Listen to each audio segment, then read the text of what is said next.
오늘은 로마서 말씀을 가지고 말씀을 전하겠습니다. 먼저 간단히 로마서에 대해서 소개를 하겠습니다. 이 로마서는 바울이 로마에 있는 교회에 쓴 편지입니다. 로마 교회는 정확히 누가 세웠는지는 알 수가 없습니다.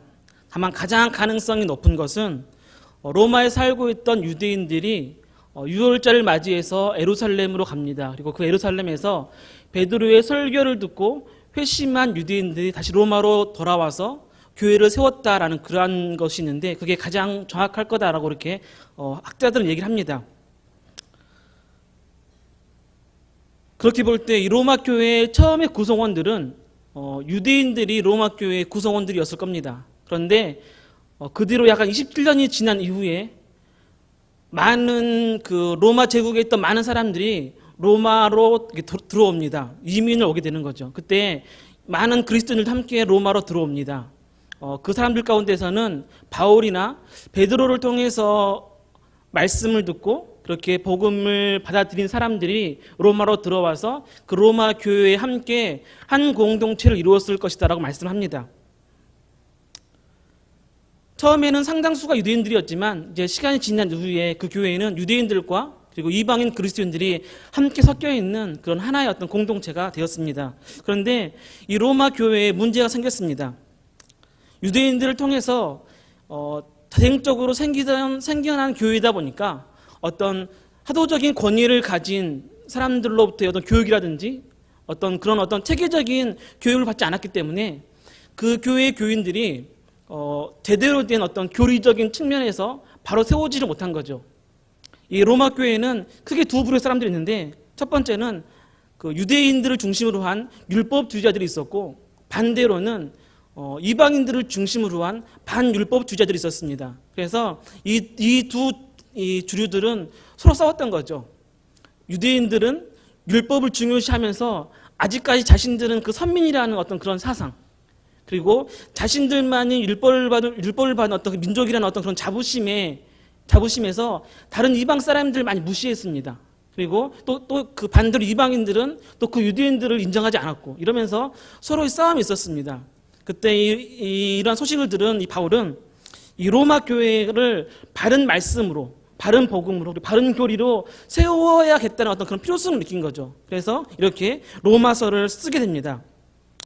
바울은 이 잘못된 교리에 빠져있는 이 로마 교회를 바른 어떤 그런 교리, 바른 말씀으로 세우기 위해서 로마서 1장 17절 말씀으로 잘 알고 있는 말씀이죠. 오직 의인은 믿음으로 말미암아 살리라. 이신칭의의 교리를 바울은 그렇게 가르쳤습니다. 오직 믿음으로만 의롭다 칭함을 받을 수 있다는 거죠. 신분이나 행위, 그것이 아니라 오직 예수님을 믿음을 통해서만이 구원을 받는다는 사실입니다. 이것이 바울이 로마서를 쓴 가장 큰 목적이라고 할 수가 있습니다. 이 로마서 전반부인 11장까지는 이처럼 이신칭의를 주제로 한 말씀들이 기록이 되어 있고, 12장부터는 이렇게 믿음으로 의롭다 칭함을 받은 그리스도인들이 그럼 어떻게 살아가야 하는가, 그 그리스도인의 삶에 대해서 이렇게 말씀을 하고 있는 거죠. 먼저 1장에서 바울은 이 복음의 능력, 그리고 복음의 필요성에 대해서 얘기를 합니다.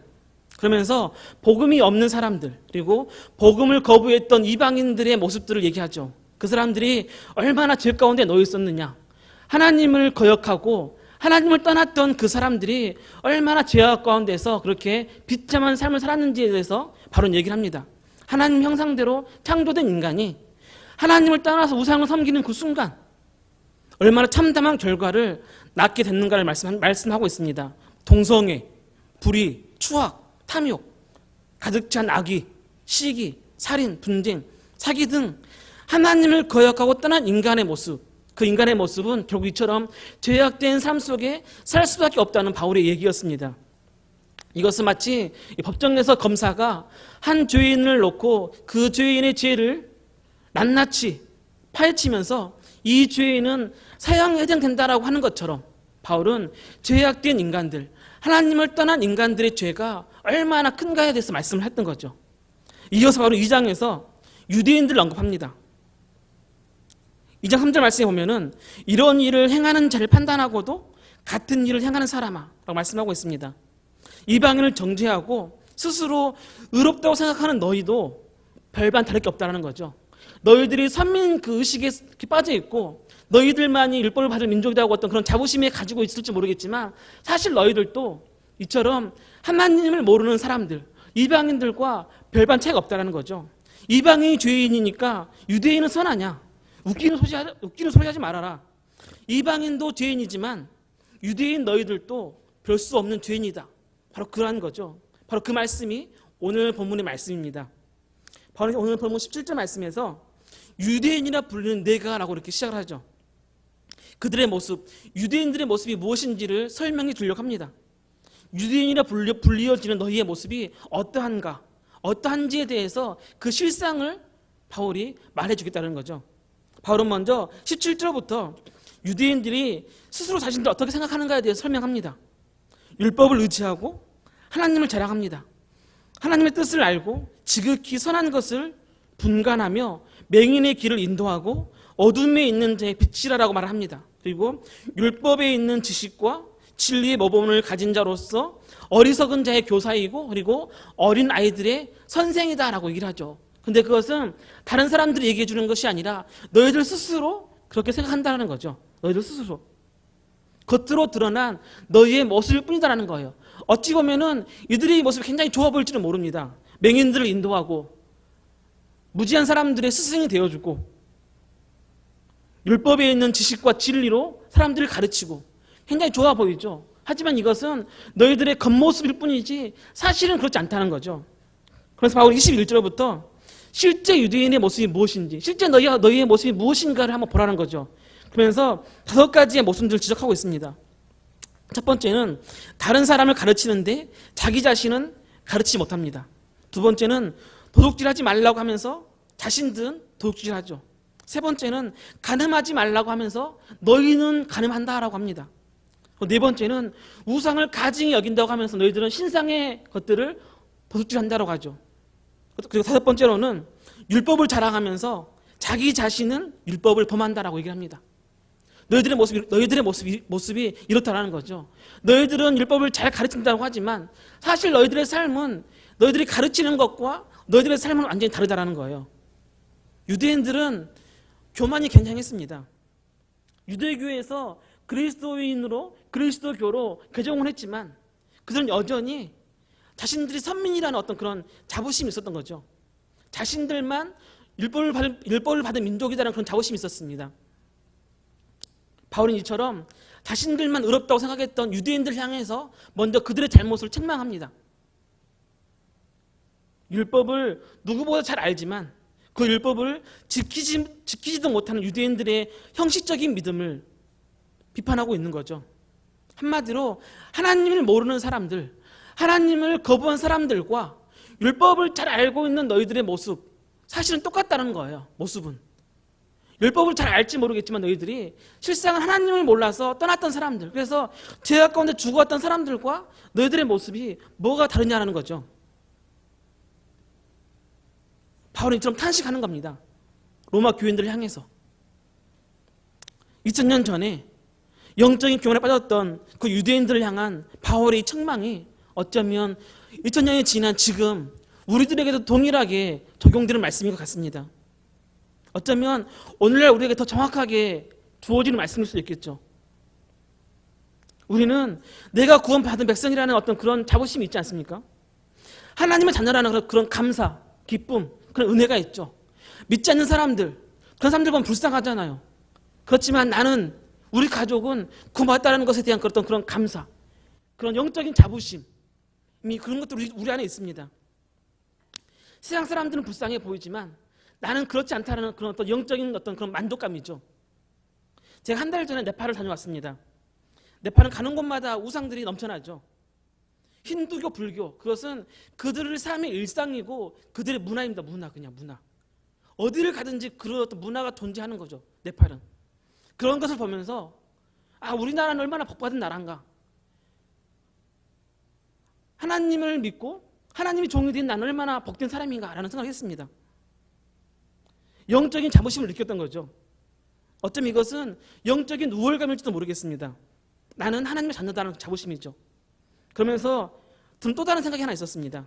그렇다면 네팔과 한국을 비교했을 때 그 기독교냐 아니면 뭐 불교냐 힌두교냐 뭐 그런 것이 아니라 다른 부분에서 이들과 우리의 차이점은 뭔가? 우리 나라는 많은 사람들이 예수님을 믿고 있지만 그 나라는 많은 사람들이 힌두교와 불교를 믿고 있는데, 그렇다면 그것 말고 그들의 삶과 우리의 삶의 차이점이 뭔가?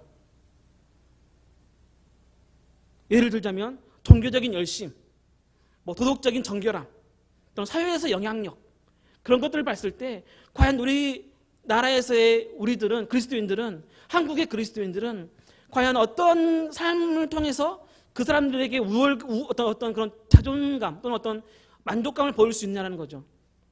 단순하게 힌두교냐 기독교가 아니라 우리들의 삶을 통해서 과연 얼마만큼 그들에게 삶을 통한 자존감을, 어떤 삶을 통한 어떤 그런 만족감, 어떤 자부심을 보여줄 수 있냐는 거죠.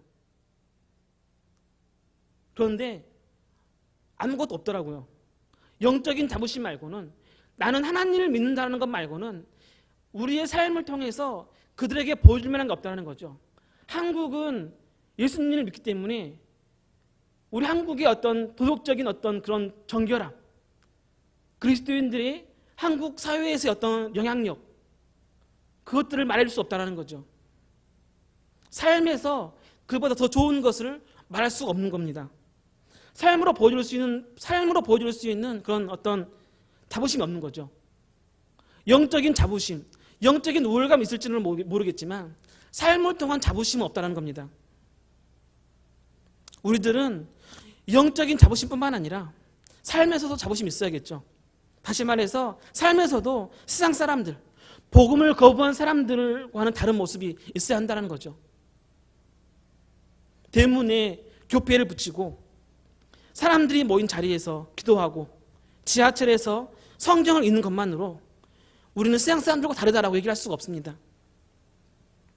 오늘날 그리스도인들이 십자가 담으로 많이 가지고 다니는 게 물고기 모양이죠. 물고기 모양. 아마 여러분들도 그런 것들 하나씩 가지고 있거나 아니면 차에 붙이고 다니시는 분들 많이 계실 겁니다. 이 물고기 모양은 초대교회 그 당시에 로마의 박해를 피해서 카타콤에 숨어 지내던 교인들, 그들이 서로의 어떤 그런 그리스도인임을 숨기면서 또 서로 어떤 그 결속력을 다지기 위한 어떤 그런 표시였습니다. 이 물고기는 이런 의미가 있죠. 예수 그리스도는 하나님의 아들 구세주. 5개의 단어로 되어 있습니다. 예수, 그리스도, 하나님, 아들, 구세주. 이 5개의 단어에서의 그 각 헬라어를 하나씩 떼어내면, 그러니까 예수에서 한 글자, 그리스도의 한 글자, 그렇게 한 글자씩 떼어내면 5개의 헬라어가 되는데, 그 5개의 헬라어를 합치면 익투스라는 헬라어가 됩니다. 그 익투스의 뜻이 이제 물고기라는 뜻인데요. 그래서 이 사람들은 이제 그렇게 해서 물고기를 가지고 다니면서 자신들의 신앙을 고백한 거죠. 이 물고기는 그들에게 있어서 자신들은 하나님의 자녀다라고 어떤 그런 상징이었습니다. 목숨과도 바꿀 수 없는 상징이었던 거죠. 신분이었던 거죠. 그런데 오늘날 우리들은 어떻습니까? 이 물고기를 표시하고 다니면서 과연 얼마나 다른 모습을 보여주고 있습니까? 모두가 그런 건 아니지만 가끔 보면은 그 자동차 뒤에 물고기를 붙이고 다니긴 하는데 막 불법 주차해놨다든지 아니면 막 그 운전을 하는데 정말 눈살 찌푸리게 하는 분들 가끔 보입니다. 그런 분들을 보면은 차라리 저걸 그냥 붙이지 말면, 안 했으면 차라리 나을 텐데 저걸 붙이고 다니면서 저렇게 하나라는 생각이 들 때가 있죠. 자신이 없으면 붙이지 말았으면 좋을 텐데, 그래서 저는 안 붙이고 다니거든요. 저는 좀 자신이 없기 때문에. 여러분들도 그런 생각들을 하시는 분들 있을 겁니다. 바울은 24절에서 이렇게 얘기하죠. 기록된 바와 같이 하나님의 이름이 너희 때문에 이방인 중에서 모독을 받는도다. 유대인들은 하나님의 율법을 받았던 선민들이었지만 하나님의 율법을 지키지 않는 그들 때문에 하나님의 이름이 모독을 받았습니다. 이방인 때문이 아니라, 믿지 않는 사람들 때문이 아니라 믿는 유대인들, 믿는다라고 자처했던 그 유대인들 때문에 하나님의 이름이 모독을 받았다라고 바울은 얘기하죠. 너희 때문에 유대인이라 불리는 너희 때문에 하나님의 이름이 모독을 받았다는 겁니다. 요즘 우리나라에서 가장 욕을 많이 먹는 사람 하면 아마 안타깝지만 그 세월호 선장일 겁니다. 세월호 선장. 자기만 살겠다라고 그 많은 사람들을 버려두고 도망쳐 나왔죠. 아무리 그 사람을 이해하려고 해도 이해할 수가 없습니다. 물론 자신의 목숨이 소중하니까 도망칠 수도 있겠죠. 그런데 여러 가지 정황들을 봤을 땐 그 잠깐의 시간을 들여서라도 뭐 다는 못하겠지만 몇몇의 사람들한테 빨리 탈출하라고 얘기하지 못했을까라는 그런 어떤 마음들이 있는 거죠. 그런 걸 보면은 정말 도저히 이해할 수도 없고 그러면서 분노만 더 쌓이는 거죠. 도저히 용서할 수도 없고. 어떤 목사님 설교 시간에 이런 말씀을 한 걸 들었습니다. 우리가 그토록 도주하는 용서할 수 없는 그 선장이 사실은 우리들의 모습일지도 모른다. 왜냐하면 우리들도 죽어가는 사람들을 건져내지 않기 때문이다라고 얘기했습니다. 처음엔 이 목사님 말씀이 좀 거부감이 들기도 했고, 이렇게 비약적으로 이렇게 비약적으로 이걸 이렇게 또 해석할 필요가 있나라고 생각이 들었습니다. 하지만 나중에 또 생각해 보니까 맞는 말 같습니다.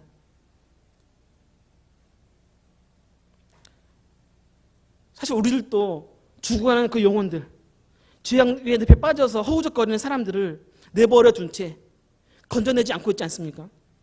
나만 구원받으면 된다는 그런 생각들, 우리 가족만 구원받으면 된다는 그 생각들만 가지고 세상에서 죽어가는 영혼들, 죄악 속에서 죽어가는 영혼들, 그래서 살려달라고 하는 그 영혼들을 내팽겨 둔 채 나만 잘 살면 된다, 나만 구원받으면 된다, 어떤 그러한 마음들이 우리 안에 은연중에 있다는 거죠. 그들을 살리기 위해서, 세상에서 죽어가는 그 사람들을 살리기 위해서 우리가 얼마나 희생하고 또 이렇게 손해를 보고 있습니까? 그들의 손을 잡아주기 위해서 우리의 손을 내밀고 있습니까? 지금도 우리 주변에는 수많은 사람들이 죽어가고 있죠. 눈을 들어서 주변을 보면 우리가 건져내야 될 사람들, 손을 잡아줘야 될 사람들 얼마나 많습니까? 그런데 우리들은 나만 살겠다라고, 우리 가정을 살겠다고 한다면 우리는 영적으로 볼 때 그 선장과 다를 게 없다는 거죠. 우리는 이 땅에서 영적인 선장이 되어야 되고 영적인 선원들이 되어야 합니다. 그래서 죽어가는 사람들, 그 사람들을 건져내야 하는 거죠. 또 그 이유가 뭐냐면 입사절의 그 바울의 말처럼 하나님의 이름을 모독하는 거죠. 그래서 복음을 방해하는 겁니다. 그리스도인이라는 이름으로 살지만 그리스도인답지 못하는 우리의 삶 때문에 하나님의 이름을 모독할 때가 얼마나 많습니까? 믿지 않는 사람들이 기독교를 싫어하고 또 교회에 손가락질 하는 이유가 뭡니까? 믿는 자의 모습들, 성도들의 모습, 그리스도인의 모습이 별반 차이가 없다는 거죠. 죽어가는 영혼들을 구하지는 못할 망정 복음을 전하는데 방해는 되지 말아야 되는데, 우리들의 이러한 모습들 때문에, 하나님의 이름을 모독하는 우리의 모습들 때문에 혹시 복음을 전하는 것에 방해가 되고 있지 않느냐는 거죠. 우리가 건져내지는 못할 망정 방해는 되지 않는 삶을 살아야 되지 않겠습니까? 나중에 하나님도 우리를 향해서 왜 그들의 손을 잡아주지 않았느냐라고, 왜 그들을 살려두지 않고 혼자만 나왔느냐라고 물으실지 모르겠습니다. 이 물음을 우리는 생각해보지 않을 수가 없겠죠. 오늘날에도 하나님의 이름은 모독을 당하고 있습니다. 세상 사람들로부터 조롱을 당하고 있습니다. 믿지 않는 사람들 때문이 아니죠. 믿는 사람들 때문입니다. 교회가 교회답지 못하고, 성도가 성도답지 못하고, 목회자가 목회자답지 못하기 때문에 하나님의 이름이 모독을 당하고 있습니다. 다시 말해서 말씀과 삶이 일치하지 않는 거죠. 유대인들처럼, 율법주의자였던 유대인들처럼 말씀은 잘 알고 말씀은 잘 그들이 습득했지만 삶에서 일치하지 않았던 그 모습들 때문에 하나님이 모독을 당했던 것처럼 지금도 마찬가지인 거죠. 인도 건국의 아버지가 불리는 간디가 이런 말을 했다고 하죠. 나는 예수님을 좋아하지만 그리스도인들은 좋아하지 않는다. 예수님의 사상, 예수님의 가르침, 예수님의 교훈은 정말 훌륭하고 정말 배울만 하지만 그 예수를 따른다라는 그리스도인들, 예수님이 말씀대로 산다고 하는 그 그리스도인들을 나는 싫어한다. 왜 그렇겠습니까? 예수님의 말씀과 그리스도인들의 모습이 전혀 다르기 때문인 거죠. 하나님의 이름이 세상 속에서 영광을 받기 위해서는 어떻게 해야겠습니까? 그것은 하나님의 말씀을 준행하는 거죠. 단순히 말씀을 아는 것이 아니라, 말씀을 맡은 것이 아니라 말씀대로 살아가는 겁니다. 그래서 영적인 우월감이 아니라 삶으로의 우월감을 보여줘야 하는 거죠. 내 뜻대로 사는 사람은 결코 세상을 변화시키는 감동을 줄 수가 없습니다. 높아지고 섬김을 받으려는 세상 속에서 성도가 오히려 낮아지고 세상을 섬길 때 세상은 성도들을 통해서 결국 하나님의 이름이 높임을 받게 될 것입니다. 오늘 하나님은 우리에게 큰 것이 아니라 작은 것을 요구하십니다. 작은 것에서부터 세상과의 다른 모습을 보여달라고 요청하십니다. 세상과 같은 모습으로는 결코 하나님의 이름을 빛나게 할 수가 없습니다. 하나님의 이름을 모욕되게 할 뿐이죠. 말씀을 마치겠습니다. 바울은 로마서의 첫 시작을 복음으로 시작했습니다. 그리고 그 복음이 없는 민족들, 복음이 없는 백성들의 죄, 그 죄가 얼마나 만연한지, 얼마나 악한지를 말해 주었습니다. 그러면서 하나님의 선민이라고 자부했던 유대인들, 복음을 받아들였다라고 자부했던 그 너희의 모습이 어떠한가를 보라고 합니다. 복음을 거부한 이방인들과 너희의 모습이 뭐가 다르냐는 거죠. 똑같다는 겁니다. 유대인이라고 불리는 너희나 선민이라고 불리는 너희나 복음을 거부한 이방인들의 모습이나 뭐가 다르냐는 거죠. 바울은 탄식했습니다. 바울의 탄식이 오늘날 우리에게 동일하게 주어집니다. 성도라고 불리는 내가, 성도라고 불리는 너희가, 그리스도인이라고 불리는 너희가 이방인들과 뭐가 다르냐라고 우리에게 묻습니다. 우리들은 성도라고 불리는 사람들이죠. 그리스도인이라고 불리는 사람들입니다. 이러한 우리는 그렇지 않은 사람들과 달라야겠죠. 영적인 자부심뿐만 아니라 삶을 통해서도 자부심이 있어야 합니다. 삶을 통해서도 성도의 모습을 보여줘야 합니다. 그래서 단순히 성도라고 불려지는 것이 아니라 성도라고 인정받는 저와 여러분들이 되길 소망합니다. 그때 하나님은 저와 여러분들을 통해서 영광을 받으실 것입니다. 기도하겠습니다.